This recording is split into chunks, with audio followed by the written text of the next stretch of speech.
और famous YouTuber Saurabh Joshi को उन्होंने धमकी दी है और 2 करोड़ रुपए की रंगदारी मांगी है 5 दिन में पैसा नहीं देने पर। और पहली धमकी मिली है उत्तराखंड के फेमस यूट्यूबर सौरभ जोशी। तो आज मैंने first time wine P, red wine.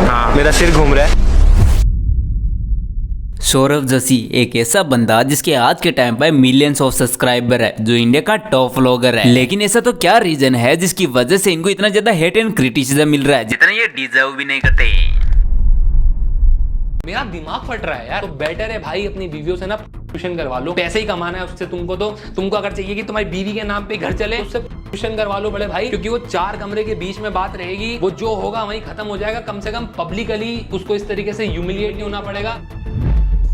चलो हेट एंड क्रिटिसिज्म तक तो बात ठीक थी, लेकिन आज लोग इनसे इतनी ज्यादा नफरत करने लगे हैं कि लिटरली इनको डेथ हैं।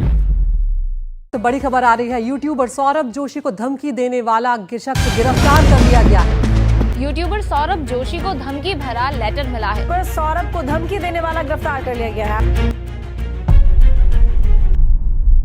देखो सौरभ जोशी को आज इतना हेट एंड क्रिटिसिज्म क्यों मिलता है, इस चीज को समझने के लिए हमको इनकी बैक स्टोरी जाननी होगी। वैसे तो सौरभ ने अपनी जर्नी 0 से स्टार्ट की थी, जहां इनको बचपन से ही ड्राइंग एंड पेंटिंग करने का शौक था। इसी चीज को इन्होंने सोशल मीडिया पर सबके सामने लाया और 2015 में सौरभ जोशी आर्ट के नाम से अपना एक चैनल बनाया, जहाँ ये बड़े बड़े सेलिब्रिटीज के स्केच बनाकर उनकी वीडियोज यूट्यूब पर अपलोड करते थे।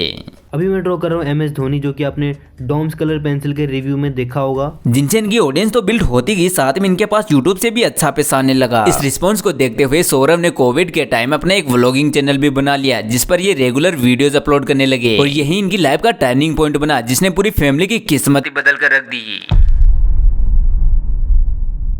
आप मानो या ना मानो, लेकिन आप इस चीज से डिसएग्री नहीं कर सकते कि इस बंदे ने अपनी फैमिली की किस्मत नहीं बदली। जो इनके चाचा चाची थे, इन्होंने इनको शहर में एक अच्छी लाइफ स्टाइल दे दी, अपने पापा का काम छुड़ा दिया और करोड़ों का घर भी बना लिया। और इस बंदे ने इतनी मेहनत नहीं की होती तो शायद आज ऐसा कुछ होता ही नहीं। लेकिन वो कहते हैं ना कि जैसे जैसे इंसान आगे बढ़ते जाता है, वैसे वैसे उसे नफरत करने वाले भी बढ़ते जाते हैं। और सौरभ के साथ भी यही हो रहा था। वो बड़े बड़े यूट्यूबर्स के साथ कोलैब कर रहा था, ब्रांड डील्स कर रहा था, मतलब यूथ के लिए एक प्योर इंस्पिरेशन बन रहा था। उनके व्लॉग्स में फैमिली वैल्यूज, फन और रियलिटी का मिक्स तो था ही, पर जैसे जैसे फेम बढ़ता जा रहा था, वैसे वैसे उन पर क्वेश्चन भी बढ़ते जा रहे थे।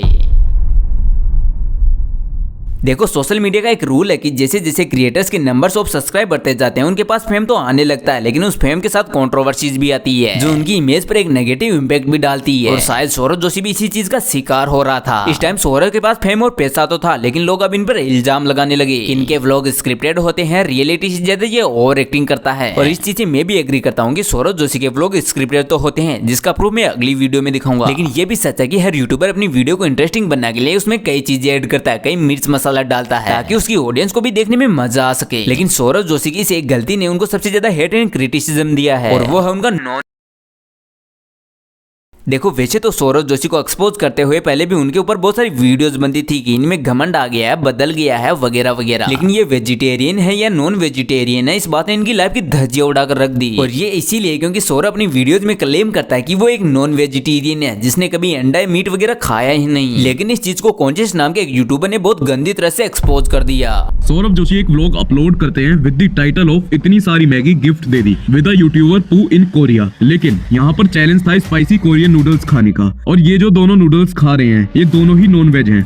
कॉन्शियस ने सौरभ को एक्सपोज करते हुए स्टार्टिंग में 1-2 वीडियोस बनाई, जो अच्छा परफॉर्म करने लगी तो इन्होंने सौरभ को एक्सपोज करते हुए 5 पार्ट की एक सीरीज ही बना दी। कॉन्शियस की इन 500 वीडियोस पर मिलियंस ऑफ व्यूज थे, जो सौरभ की इमेज पर एक नेगेटिव इंपैक्ट डाल रहे थे। और इसी वजह से सौरभ ने कॉन्शियस को एक लीगल नोटिस भेज दिया, जो कि इनकी सबसे बड़ी गलती थी। सौरभ जोशी ने मुझे लीगल नोटिस भेजा, उन्होंने मेरा नंबर लेकर जगह जगह बांट दिया, वीडियो डिलीट करने की धमकी दी। और क्या उन्होंने कभी चिकन खाया ही नहीं था?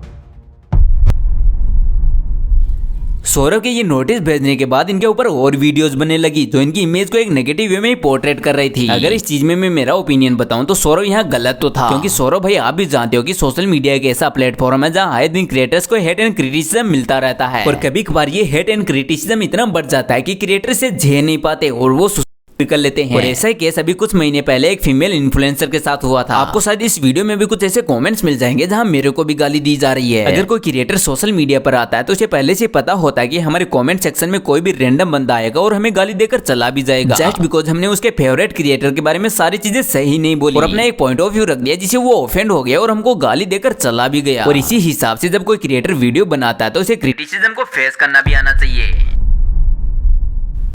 देखो अभी के टाइम सौरव को भले ही लोग ये कह रहे होंगे कि ये तो अपनी बीवी को व्यूज के लिए मिलक कर रहा है, वो उसका फेस रिवील नहीं कर रहा, वो हाइप बनाकर उसे पैसे छाप रहा है और लास्ट में वो उसे डिवोर्स भी दे देगी। तो मैं उनसे कहना चाहूंगा कि भाई कोई भी ऐसा क्रिएटर नहीं है जो पैसों के लिए काम नहीं कर रहा है। देखो वो उसकी पर्सनल बीवी है जो उनसे चाहे कैसे भी व्यूज बटोरे पैसे कमाए, हमको मैटर नहीं करना चाहिए। और रही बात उसके गलती करने की, तो भाई ऐसा कोई भी इंसान नहीं है जिसे गलतियां नहीं होती। हर इंसान से गलती होती है और इसे क्रिटिसाइज करने का भी एक लेवल होता है जो मेरे अकॉर्डिंग सौरव इतना ज्यादा डिजर्व नहीं करता, क्योंकि इस बंदे ने सब लक बेस पर अचीव नहीं किया। यहाँ तक पहुंचने के लिए इसने बहुत मेहनत की है। वो इनके इयर्स ऑफ हार्ड वर्क और डेडिकेशन का एक रिजल्ट है जो हमें सिखाता है कि अगर हम अपने पैशन को फॉलो करते हैं और खुद पर बिलीव रखते हैं तो हम अपना टारगेट अचीव कर सकते हैं। फिर चाहे हमारे पास लिमिटेड सोर्स हो या हमारी लाइफ में बहुत सारी दिक्कतें चल रही हो, हर इंसान से गलतियां होती है और वो इन्हीं गलतियों से सीखता है और उनको सुधारने का प्रयास करता है। पर कोई इतना भी डिजर्व नहीं करता कि उसको धमकियां मिलने लग जाए। चलो वीडियो को करते हैं यहीं खत्म। नीचे जो हाइप का बटन दिया है भाई उसे जरूर दबा देना और अपना भाई समझ के लाइक और सब्सक्राइब भी कर देना, क्योंकि वीडियो बनाने के लिए एक मोटिवेशन मिलता है यार।